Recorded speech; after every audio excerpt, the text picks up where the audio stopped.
Hi, my name's Anthony Beck. I'm from the Ordnance Survey, and this is our presentation for FIG Working Week, which is generic concepts to support country profiles, LADM implementation, and indexing within formal land registers.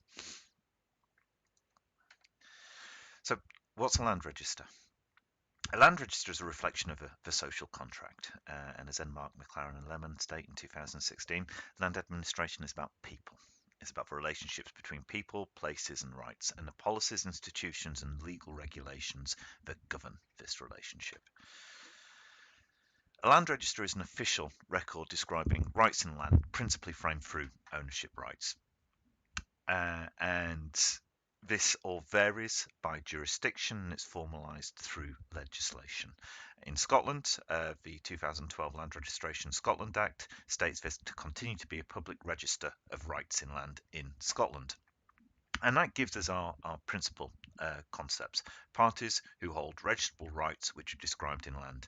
And these concepts are also fundamental to the Land Administration Domain Model, ISO 19152. So the role of a land register is essentially to support the recording and identification of land rights. And a basic principle of a conveyancing system, which is a system that supports the changing of land rights, is you cannot sell what you do not own. And effective conveyancing requires that the seller demonstrates indefeasible title, i.e. that they do own the thing they're purporting to sell. And one of the points of a formalised land register is to publicise all of the legal instruments that demonstrate how this register has changed over time and that the seller is the actual owner.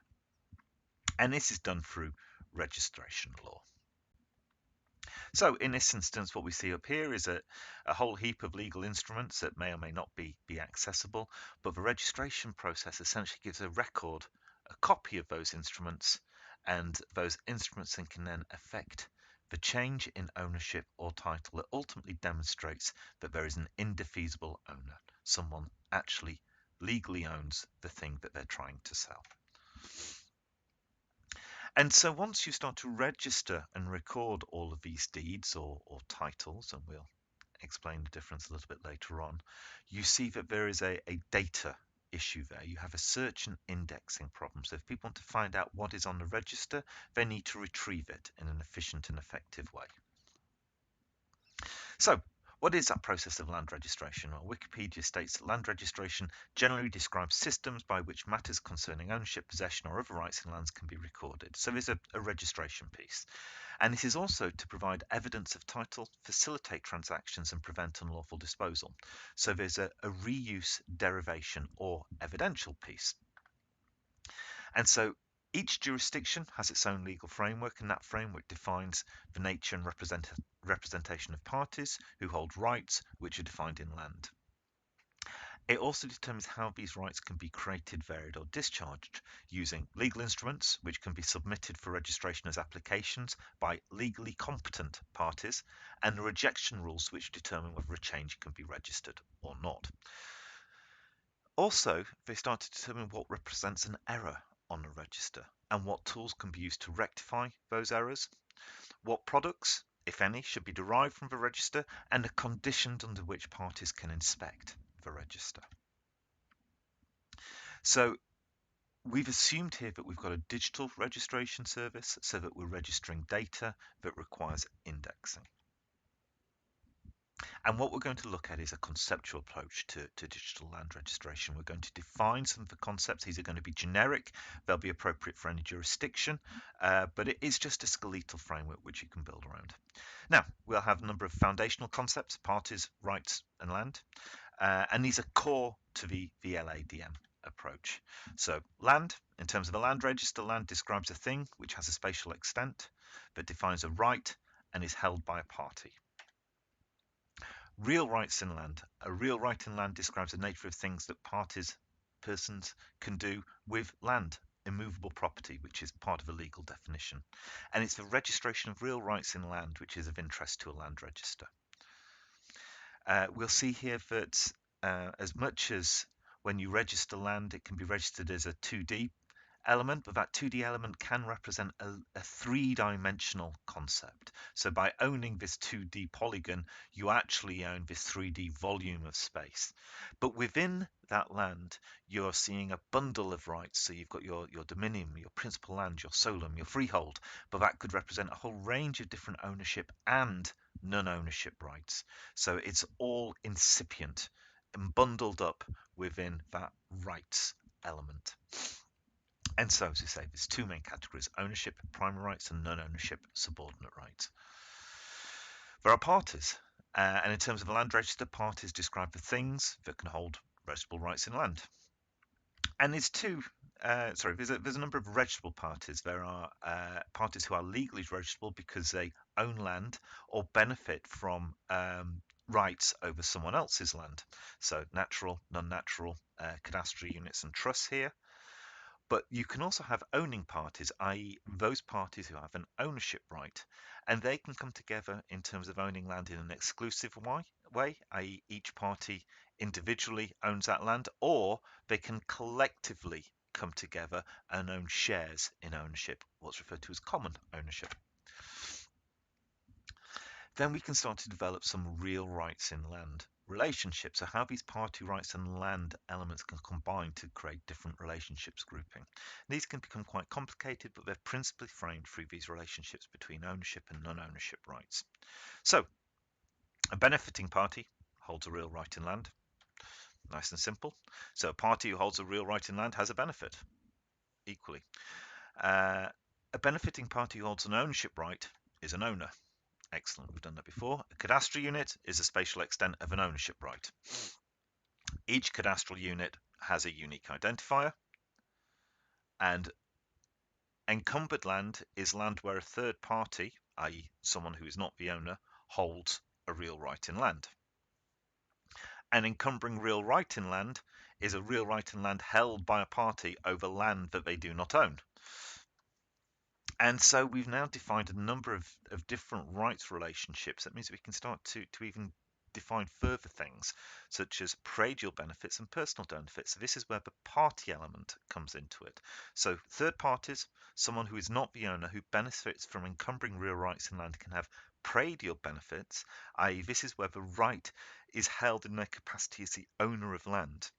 So essentially, when the land is sold, the right travels with the land. So this would be something like a right of access, an easement. When you sell your land, that easement goes with the land, so the new owner gets the benefit of that easement. It's a pradial benefit. Or a personal benefit. That access right could be held directly by me. So when I sell the land, I still have access over that other party's land. It doesn't go with the land. And that difference between pradial and personal is important.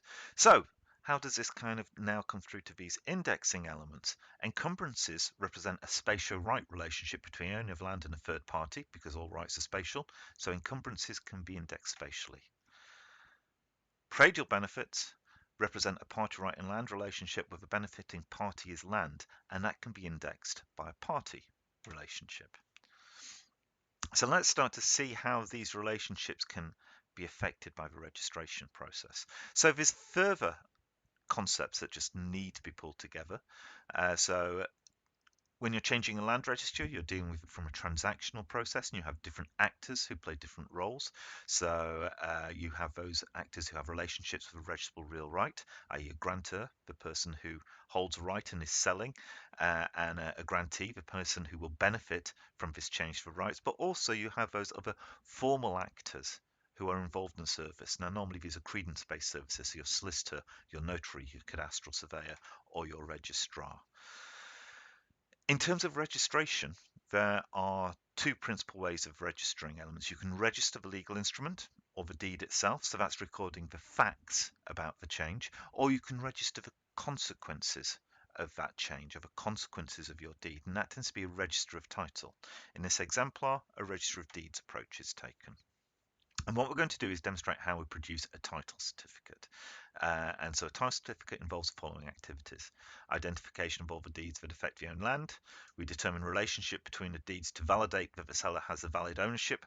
So producing this chain of title or title deed that we discussed earlier on.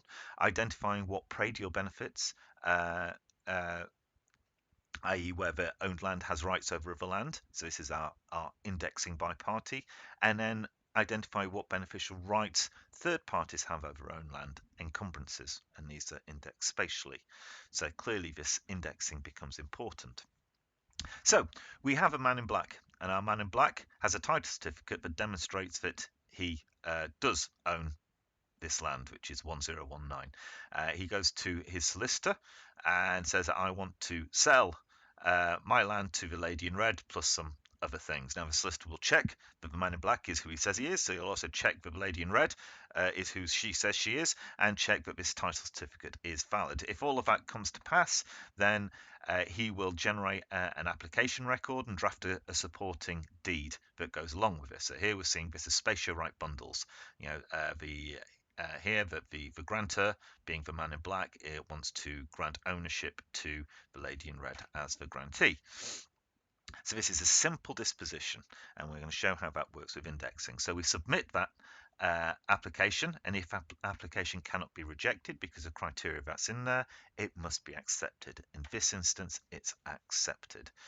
As it's accepted, we see that we just register the deed. Now, structurally, that deed is very similar to the application. We can see that, from a database point of view, it's just a transition from not accepted to accepted, or draft to accepted.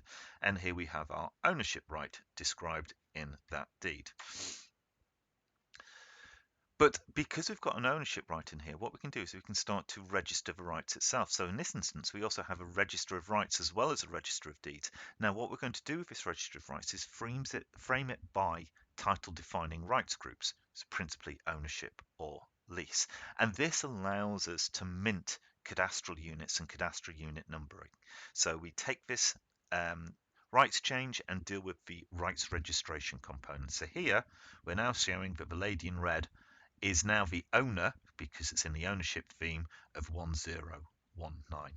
So it's like materializing that chain of title that we described earlier and demonstrates the indefeasible ownership. But now we want to frame our product derivative, which is our new title certificate.